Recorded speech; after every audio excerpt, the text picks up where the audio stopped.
जय हिंद एवरीवन। एक बार फिर से हम वीडियो लेके आ चुके हैं आपके अपने ही पसंदीदा यूट्यूब चैनल पर। तो प्यारे छात्रों, इस वीडियो में हम आपके लिए क्लास 11th का वार्षिक परीक्षा 2024-25 का विषय कौन सा है, तो विषय भौतिक शास्त्र यानी फिजिक्स का पेपर लेके आ चुके हैं। तो प्यारे छात्रों, वीडियो के लास्ट तक आपको बने रहना है, क्योंकि आपके वार्षिक परीक्षा में A to Z यही पेपर आने वाला है। तो प्यारे छात्रों, विषय कौन सा है, तो विषय एक बार फिर से देख लीजिए, भौतिक शास्त्र यानी फिजिक्स का। और क्लास कौन सा है, तो क्लास 11th यानी 11वीं का हम पेपर लेके आ चुके हैं, जो कि आपके वार्षिक परीक्षा पेपर में प्यारे छात्रों A to Z यही पेपर आने वाला है। आपको घबराने की कोई ज़रूरत नहीं है, आपको वीडियो के लास्ट तक बने रहना है। ये पेपर लेके हम आ चुके हैं, जो कि ये पेपर किसी के पास अभी नहीं पहुंचा है। हम पेपर लेके आ चुके हैं, इस वीडियो के माध्यम से हम आप तक ये पेपर पहुंचाना चाहते हैं, जो कि वार्षिक परीक्षा में आप अच्छे से अच्छे मार्क्स ला पाएँ। प्यारे छात्रों, आपसे एक रिक्वेस्ट है कि आप अभी तक अगर हमारे चैनल को सब्सक्राइब नहीं किए हैं, तो चैनल को सब्सक्राइब कर लीजिए और अपने दोस्तों को ज़्यादा से ज़्यादा शेयर कीजिए, ताकि उन तक ये वीडियो पहुंच सके और वो भी अपने वार्षिक परीक्षा यानी पेपर में अच्छे से अच्छे मार्क्स ला पाएँ।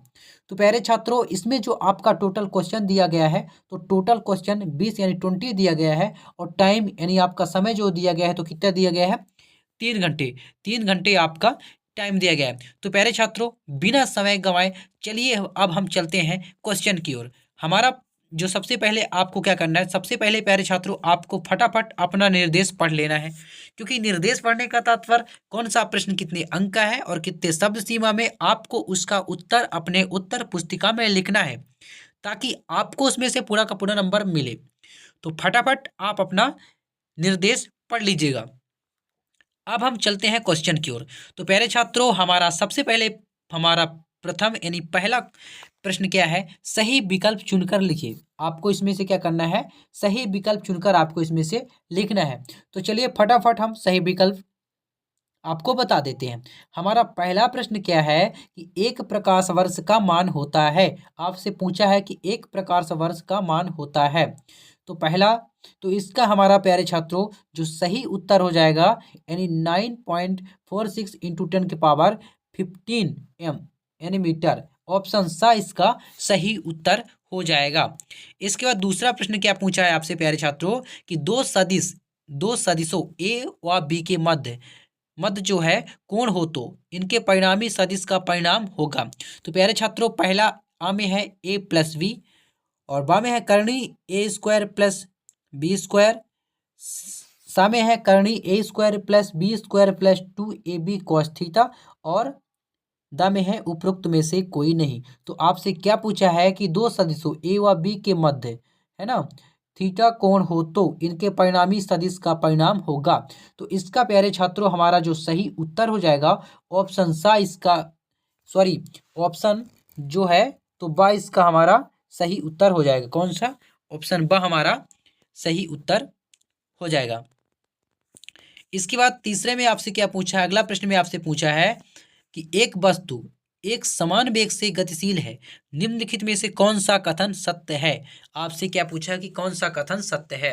तो आ में है उस पर परिणामी बल शून्य है, बा में है उसमें उसमें कोई त्वरण नहीं है, स में है दोनों कथन सत्य है, और दा में दोनों कथन असत्य है। तो प्यारे छात्रों, इसका जो राइट आंसर हो जाएगा ऑप्शन हमारा सा हो जाएगा, यानी दोनों कथन सत्य है। इसके बाद अगला क्या पूछा कि जड़त्व आघूर्ण का SI मात्रक है। आपसे पूछा है कि जड़त्व आघूर्ण का SI मात्रक है। तो आ में है किलोग्राम मीटर स्क्वायर, और बा में आप देख लीजिए किलोग्राम क्यूब मीटर और किलोग्राम। इसके बाद दा में है इसका हमारा जो है देख लीजिए आप फटाफट, इसका राइट आंसर हो जाएगा ऑप्शन दा, यानी किलोग्राम मीटर। हमारा इसका क्या हो जाएगा प्यारे छात्रों, राइट आंसर हो जाएगा। इसके बाद अगला है पृथ्वी सतह से कितनी ऊंचाई पर गुरुत्वीय त्वरण का मान शून्य हो जाएगा। आपसे पूछा है कि पृथ्वी सतह पर कितनी ऊंचाई पर गुरुत्वीय त्वरण का मान शून्य हो जाएगा। तो प्यारे छात्रों, आ में है आर, बा में है R/2, और सा में है अनंत पर, अदा में है उपरोक्त में से कोई नहीं। तो प्यारे छात्रों, इसका जो राइट आंसर हो जाएगा यानी सही उत्तर ऑप्शन सा हो जाएगा यानी अनंत पर। इसके बाद अगला है कि साधारण द्रव्यों में अपरूपण गुणांक का मान यंग गुणांक से होता है। तो अ में है कम, ब में है अधिक, सा में है बहुत अधिक और द में है बराबर। तो इसका जो है साधारण द्रव्यों में अपरूपण गुणांक का मान यंग गुणांक से क्या होता है, कम होता है, यानी ऑप्शन आ इसका हमारा सही उत्तर हो जाएगा। तो फटाफट आप स्क्रीनशॉट ले लीजिए।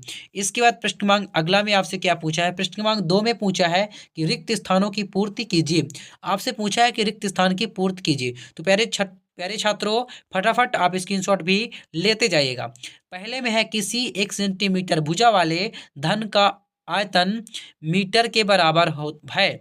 तो प्यारे छात्रों, इसका जो सही उत्तर हो जाएगा यानी 10 के पावर -6 इसका सही उत्तर हो जाएगा। इसके बाद अगला है ऊर्ध्वाधर ऊपर की ओर फेंकी गई वस्तु द्वारा क्षैतिज में चली गई दूरी होगी। तो क्या होगा इसका आंसर 2h हमारा सही उत्तर हो जाएगा। इसके बाद अगला है न्यूटन के गति के नियम को जड़त्व का नियम कहते हैं। न्यूटन के गति के प्रथम नियम को जड़त्व का नियम कहते हैं। उत्तर क्या हो जाएगा, प्रथम। इसके बाद अगला है दृढ़ स्प्रिंग का स्प्रिंग नियतांक मृदु स्प्रिंग के स्प्रिंग नियतांक से होता है। क्या होता है प्यारे छात्रों, अधिक होता है। इसका हमारा सही उत्तर हो जाएगा अधिक।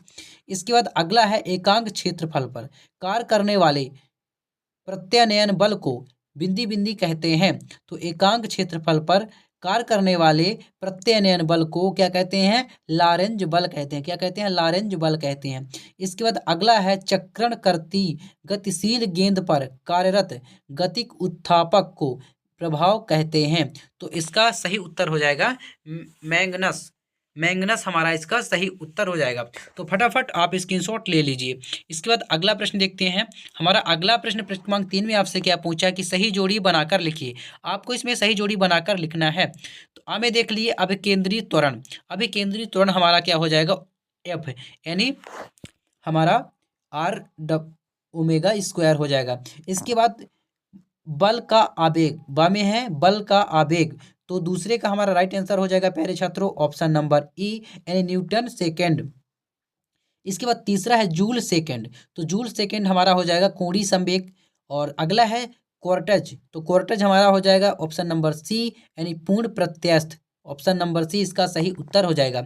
इसके बाद पांचवा में है बीन का नियम। तो बीन का नियम हो जाएगा प्यारे छात्रों यानी ऑप्शन नंबर बी। इसके बाद अगला है सर्वात्रिक गैस नियतांक का हो जाएगा 8.314 जूल प्रति मोल केल्विन यानी ऑप्शन ए राइट आंसर हो जाएगा। तो फटाफट आप स्क्रीनशॉट ले लीजिए। इसके बाद अगला प्रश्न देखते हैं। हमारा अगला प्रश्न क्या कहता है कि एक शब्द और एक वाक्य में उत्तर दीजिए। आपको एक शब्द और एक वाक्य में प्यारे छात्रों क्या करना है, इसका उत्तर देना है। तो चलिए फटाफट कर लेते हैं। पहला है नियत वेग से गतिशील वस्तु का त्वरण क्या होगा। तो नियत वेग से गतिशील वस्तु का त्वरण क्या होगा, शून्य होगा। इसके बाद दूसरे का आप उत्तर देख लीजिए यानी किसी सदिश ए की दिशा में एकांक सदिश लिखिए। तो आप देख लीजिए फटाफट। इसके बाद तीसरा है शक्ति का एसआई मात्रक लिखिए। तो शक्ति का एसआई मात्रक क्या होता है प्यारे छात्रों, शक्ति का एसआई मात्रक वाट होता है। हमारा उत्तर हो जाएगा। इसके बाद अगला है वह बिंदु जिसके परितः किसी पिंड का कुल गुरुत्वीय बल आघूर्ण शून्य हो क्या कहलाता है। तो हमारा इसका राइट आंसर हो जाएगा गुरुत्वीय केंद्र कहलाता है। क्या कहलाता है, गुरुत्वीय केंद्र।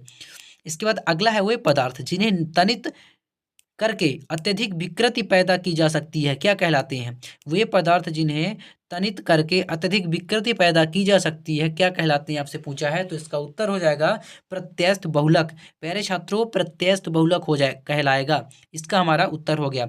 इसके बाद अगला प्रश्न देखते हैं। हमारा अगला प्रश्न क्रमांक 5 में क्या पूछा है कि सत्य असत्य का चयन करके लिखिए। आपको क्या करना है, सत्य असत्य का चयन करके लिखना है। चलिए फटाफट हम कर लेते हैं। पहला है जड़त्व तो आघूर्ण बराबर द्रव्यमान इंटू वेग। हमारा क्या हो जाएगा प्यारे छात्रों, ये पहला असत्य हो जाएगा।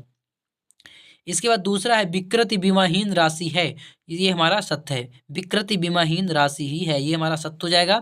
इसके बाद अगला है कि प्रोटॉन का विराम द्रव्यमान शून्य होता है, ये भी हमारा क्या हो जाएगा, सत्य हो जाएगा। इसके बाद चौथा भी हमारा यानी -273 डिग्री सेल्सियस ताप पर आदर्श गैस के अणुओं की चाल शून्य होती है, ये भी हमारा क्या हो जाएगा प्यारे छात्रों, सत्य हो जाएगा। इसके बाद पांचवा में क्या पूछा है कि गैसीय माध्यम का घनत्व बढ़ने पर ध्वनि की चाल बढ़ जाती है, ये हमारा क्या हो जाएगा, असत्य हो जाएगा प्यारे छात्रों, क्या हो जाएगा, असत्य। तो फटाफट आप स्क्रीनशॉट ले लीजिए, अपने नोट कॉपी में नोट करते जाइएगा, साथ ही साथ में प्यारे छात्रों याद भी करते जाइएगा, क्योंकि आपके वार्षिक पेपर में ए टू जेड ऐसे ही पेपर देखने को मिलेगा। इसके बाद प्यारे छात्रों आता है प्रश्न क्रमांक 6 में आपसे क्या पूछा है कि कार व विकृति का विमीय सूत्र तथा मात्रक लिखिए। आपसे पूछा है कि कार व विकृति का विमीय सूत्र तथा आपको क्या करना है, इसका मात्रक बताना है। इसके बाद इसका अथवा देख लीजिए, विमीय विश्लेषण की कोई दो सीमाएं लिखिए। प्रश्न क्रमांक 7 में आपसे क्या पूछा है कि न्यूटन की गति का द्वितीय नियम लिखिए। इसके बाद उसका अथवा है त्वरण की परिभाषा लिखिए तथा इसका मात्रक बताइए। तो प्यारे छात्रों चलिए फटाफट हम आपको इनका उत्तर भी बता देते हैं। प्रश्न क्रमांक 6 का हमारा जो प्यारे छात्रों उत्तर है, कार का विमीय सूत्र है ना, ml के पावर स्क्वायर t माइनस के पावर -2 है, और इसका मात्रक जूल यानी जूल होता है। वही विकृति का विमीय सूत्र आप देख लीजिए फटाफट और आप स्क्रीनशॉट ले लीजिए। इसके बाद प्रश्न क्रमांक 6 का अथवे का विमीय विश्लेषण की सीमाएं लिखिए। तो पहला, यदि किसी सूत्र में कोई विमाहीन नियतांक आता है तो इसका मान इस विधि द्वारा ज्ञात नहीं किया जा सकता है। दूसरे में क्या है, इस विधि द्वारा ऐसे सूचों को स्थापित नहीं किया जा सकता जिसमें एक से अधिक राशियों का योग व अंतर हो। आपका ये हो गया फटाफट उत्तर। तो फटाफट आप स्क्रीनशॉट भी ले लीजिए। इसके बाद आता है प्रश्न क्रमांक 7 का जो उत्तर है प्यारे छात्रों, न्यूटन का गति का द्वितीय नियम, यानी न्यूटन के गति के दूसरे नियमानुसार किसी वस्तु के संवेग परिवर्तन की दर उस पर लगाए गए बल के अनुक्रमानुपाती होता है। क्या होता है, किसी वस्तु के संवेग परिवर्तन की दर उस पर लगाए गए बल के अनुक्रमानुपाती होता है तथा संवेग में परिवर्तन उसी दिशा में होता है जिस दिशा में बल लगाया जाता है। तो फटाफट आप स्क्रीनशॉट ले लीजिए। इसके बाद ये हो गया न्यूटन की गति का द्वितीय नियम, ये पूरा फटाफट आप स्क्रीनशॉट ले लीजिए। इसके बाद आता है प्रश्न क्रमांक 7 का अथवे का, किसी वस्तु के वेग में परिवर्तन की दर को क्या कहते हैं, त्वरण कहते हैं। त्वरण बराबर वेग पर परिवर्तन अपन समय।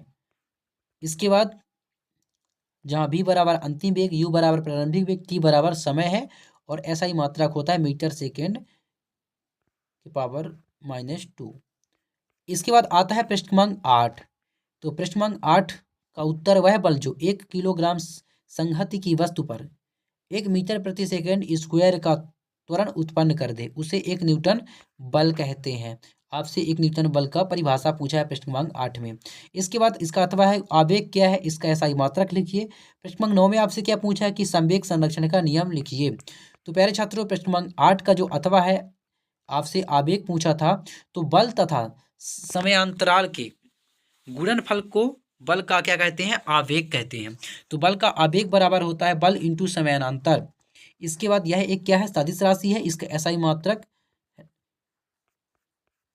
इसके बाद प्यारे छात्रों प्रश्न क्रमांक 9 आप देख लीजिए फटाफट। संवेग संरक्षण का नियम लिखना है, उसका अथवा में है मोड़ पर साइकिल सवार स्वयं को मोड़ की दिशा में झुका लेता है, क्यों, आपसे ये पूछा है। तो प्रश्न क्रमांक 9 का जो उत्तर है प्यारे छात्रों, संवेग संरक्षण का नियम, यानी जब दो या दो से अधिक वस्तुएं एक दूसरे पर क्रिया करती है तो उनका कुल संवेग सदा क्या रहता है, समान रहता है, जब तक कि कोई बाहरी बल उन पर क्रिया नहीं करता, अर्थात वह बल शून्य होने पर संकाय का कुल संवेग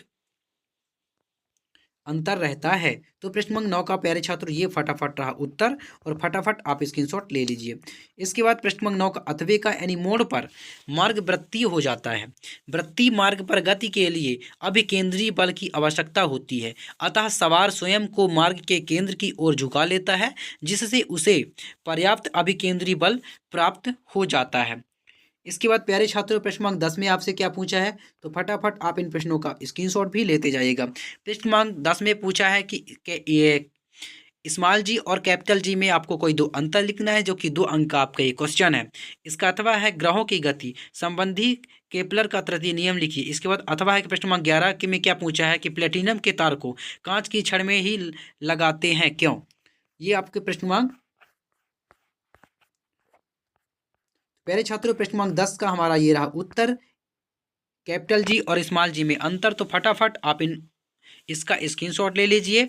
यानी एकांक दूरी पर रखे दो एकांक द्रव्यमान के पिंडों के बीच लगने वाले आकर्षण बल को संख्यात्मक मान को ही गुरुत्वाकर्षण नियतांक यानी कैपिटल जी कहते हैं। इसके बाद दूसरा फटाफट आप देख लीजिए, तीसरा, चौथा, पांचवा जो कि आपका अंतर है। फटाफट इन प्रश्न उत्तर का आप फटाफट स्क्रीनशॉट ले लीजिए। इसके बाद प्रश्न क्रमांक 10 का जो अथवा है यानी केपलर का तीसरा नियम, तो इस नियम के अनुसार किसी ग्रह की आवर्ततावादी का वर्ग उसकी अर्ध दीर्घ अक्ष के घन के समानुपाती होता है। यदि पृथ्वी सूर्य के चारों ओर घूमती है तो सूर्य के चारों ओर एक चक्कर पूरा करने में लगे समय का वर्ग अर्ध दीर्घ अक्ष के घन के समानुपाती होता है। तो प्रश्न क्रमांक 10 का प्यारे छात्रों ये रहा उत्तर। फटाफट आप स्क्रीनशॉट ले लीजिए। इसके बाद प्रश्न क्रमांक 11 में आपसे क्या पूछा है कि प्लेटिनम के तार को कांच की छड़ में ही लगाते हैं क्यों? इसका अथवा है समपाती तथा रुद्धोष्म प्रक्रम में आपसे कोई दो अंतर लिखना है। क्या करना है? अंतर। तो प्रश्न क्रमांक 11 का प्यारे छात्रों ये रहा फटाफट उत्तर और आप स्क्रीनशॉट ले लीजिए। क्योंकि प्लेटिनम एवं कांच की रेखीय प्रसार गुणांक लगभग समान होते हैं, अतः प्लेटिनम का तार गर्म करने पर कांच की छड़ पर फट नहीं पाती तथा तार ठंडा होने पर वह छड़ में ढीला नहीं पड़ जा पाता। इसके प्रश्न क्रमांक 11 का जो अथवा का रुद्धोष्म प्रक्रम और संतापी प्रक्रम में अंतर, तो इसमें उष्मा ना तो निकाय के अंदर आ सकती है और ना निकाय से बाहर जा सकती है, रुद्धोष्म प्रक्रम कहलाती है। इसके बाद समतापी में क्या है? इसमें एक निकाय का ताप नियत रहता है। तो मैं थोड़ा जूम कर देता हूँ, फटाफट आप स्क्रीनशॉट ले लीजिए। इसके बाद प्यारे छात्रों प्रश्न क्रमांक 12 में आपसे क्या पूछा है कि गैस के अनुगणित अनुगति सिद्धांत के अनुसार परम शून्य ताप क्या होता है? आपसे ये पूछा है। इसका अथवा है चार्ल्स का नियम। इसके बाद प्रश्न क्रमांक 13 देख लीजिए, तरंगों के अध्यारोपण का सिद्धांत लिखिए। उसका अथवा है लोलक वाली घड़ियां गर्मियों से सुस्त क्यों हो जाती है? आपसे ये पूछा है। तो प्यारे छात्रों प्रश्न क्रमांक 12 का ये हमारा रहा उत्तर। फटाफट आप स्क्रीनशॉट ले लीजिए। इसके बाद प्रश्न क्रमांक 13 का चार्ल्स का नियम प्रायोगिक गैस नियम है, जिसके अनुसार गैस को गर्म करने पर उसमें विस्तार होता है। चार्ल्स के नियम का आधुनिक कथन निम्नलिखित प्रकार से किया जा सकता है। जब किसी शुष्क गैस को नियत दाब पर रखा जाता है तो केल्विन तापमान और आयतन एक दूसरे के क्या होते हैं? अनुक्रमानुपाती होती हैं। तो फटाफट आप स्क्रीनशॉट ले लीजिए।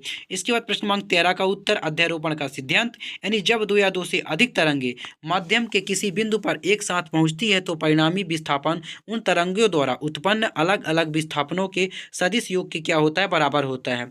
यदि n तरंगे किसी बिंदु पर एक साथ पहुंचती है तथा प्रत्येक तरंग के कारण उस बिंदु का विस्थापन क्रमशः y1 y2 y3 हो तो अध्यारोपण के सिद्धांत से उस बिंदु का परिणामी विस्थापन। इसके बाद प्यारे छात्रों प्रश्न क्रमांक 14 का जो उत्तर है लोलक घड़ियां, तो फटाफट आप स्क्रीनशॉट ले लीजिए। और इसके बाद प्रश्न क्रमांक 13 का जो अथवे का है। इसके बाद प्रश्न क्रमांक 14 में आपसे क्या पूछा कि भौतिक समीकरण शुद्धता की आपको क्या करना है? जांच करना है। तो फटाफट देख लीजिए। इसके बाद हम आपको दिखा देते हैं ये प्रश्न क्रमांक 14 का जो अथवे का उत्तर है। तो फटाफट आप स्क्रीनशॉट ले लीजिए। इसके बाद प्रश्न क्रमांक 15 में आपसे पूछा है कि कोई बाइक 5 मीटर सेकेंड के एक समान वेग से गतिमान है। यदि सड़क द्वारा टायर पर 300 न्यूटन का आरोपित है तो बाइक के इंजन की शक्ति ज्ञात कीजिए। प्यारे छात्रों आपको बाइक के इंजन की शक्ति ज्ञात करना है। तो ये रहा प्रश्न क्रमांक 15 का उत्तर। फटाफट आप स्क्रीनशॉट लेते जाइएगा। इसके बाद प्रश्न क्रमांक 15 का अथवे का ये रहा हमारा उत्तर। इसके बाद प्यारे छात्रों प्रश्न क्रमांक 16 में आपसे क्या पूछा है कि किसी गतिमान वस्तु के संवेग व गतिज ऊर्जा में संबंध आपको स्थापित करना है। इसका अथवा क्या पूछा है कि कोणीय संवेग एवं बल आघूर्ण में संबंध स्थापित कीजिए। तो प्रश्न क्रमांक 16 का जो उत्तर प्यारे छात्रों ये रहा। फटाफट आप स्क्रीनशॉट भी लेते जाइएगा। ये रहा प्रश्न क्रमांक 16 का अथवे का उत्तर। इसके बाद प्रश्न क्रमांक 17 में आपसे क्या पूछा है कि रबर व स्टील में कौन सा अधिक प्रत्यस्थ गणितीय सूत्र द्वारा स्थापित कीजिए। इसका अथवा वे है कि धारा रेखीय प्रवाह एवं प्रक्षुब्ध प्रवाह में कोई चार अंतर आपसे पूछा है। प्रश्न क्रमांक 18 में क्या पूछा है कि बर्नौली का सिद्धांत लिखिए एवं स्थापित कीजिए। उसका अथवा है अनुप्रस्थ एवं अनुदैर्ध्य तरंगों में कोई चार अंतर लिखना है। तो प्यारे छात्रों प्रश्न क्रमांक 17 का ये रहा हमारा उत्तर। फटाफट आप स्क्रीनशॉट ले लीजिए। इसके बाद प्रश्न क्रमांक 17 का अथवे का धारा रेखीय प्रवाह और प्रक्षुब्ध प्रवाह में आपका जो अंतर है, तो फटाफट ये रहा, आप स्क्रीनशॉट ले लीजिए। इसके बाद प्रश्न क्रमांक 18 का उत्तर बर्नौली प्रमेय, तो ये रहा बर्नौली प्रमेय। इसके बाद प्रश्न क्रमांक 18 का अथवे का उत्तर प्यारे छात्रों अनुप्रस्थ तरंग और अनुदैर्ध्य तरंग में जो आपका अंतर है, तो ये हो गया। इसके बाद प्रश्न क्रमांक 19 में आपसे क्या पूछा है कि प्रक्षेप गति किसे कहते हैं? तो पृथ्वी के से क्षैतिज से किसी कोण पर फेंके गए प्रक्षेप के लिए उड्डयन काल प्राप्त अधिकतम ऊंचाई एवं क्षैतिज परास के लिए सूत्र स्थापित करो। इसका अथवा है कि कृत्रिम उपग्रह की कक्षीय चाल एवं परिक्रमण काल के लिए व्यंजक स्थापित कीजिए। प्रश्न क्रमांक 20 में आपसे क्या पूछा, सरल लोलक किसे कहते हैं? इसके आवर्त काल के लिए सूत्र स्थापित आपको करना है। तो प्यारे छात्रों, प्रश्न क्रमांक 19 का ये रहा प्रक्षेप गति। यदि किसी पिंड को किसी प्रारंभिक वेग से ऊर्ध्वाधर दिशा से भिन्न किसी अन्य दिशा में फेंका जाता है, तो वह पिंड गुरुत्वीय त्वरण के अधीन ऊर्ध्वाधर तल में एक वक्र पर गति करता है हुआ पृथ्वी पर किसी अन्य स्थान पर लौटकर आ गिरता है। इस गति में प्रक्षेप गति कहते हैं। तो ये रहा प्रश्न क्रमांक 19 का उत्तर प्यारे छात्रों। ये रहा उड्डयन काल। इसके बाद क्षैतिज परास, ये रहा हमारा क्षैतिज परास। तो फटाफट आप स्क्रीनशॉट ले लीजिए। इसके बाद प्रश्न क्रमांक 20 देख लीजिए, सरल लोलक किसे कहते हैं? इसके आवर्तकाल के लिए सूत्र स्थापित करना है। इसका अथवा है केपलर के नियमों से न्यूटन के गुरुत्वाकर्षण नियम की आपको व्याख्या करना है। इसके बाद प्रश्न क्रमांक 19 का जो अथवे का उत्तर हम आपको फटाफट दिखा देते हैं। ये रहा प्रश्न क्रमांक 19 का अथवे का उत्तर प्यारे छात्रों, ये रहा। तो प्यारे छात्रों, प्रश्न क्रमांक 20 जो है आपको स्वयं अपने से करना है प्यारे छात्रों। तो प्रश्न क्रमांक 20 आप अपने से कर लीजिएगा। तो प्यारे छात्रों, आशा करता हूं कि आपको वीडियो अच्छी से समझ में आ गया होगा। अगर वीडियो समझ में आ गया होगा तो वीडियो में कमेंट कीजिएगा, और कौन से सब्जेक्ट का, कौन सी क्लास का आपको पेपर चाहिए तो कमेंट में बताइएगा, ताकि हम आपके लिए वीडियो प्रोवाइड करा सकें। फिर मिलते हैं नेक्स्ट वीडियो में, तब तक के लिए जय हिंद, वंदे मातरम।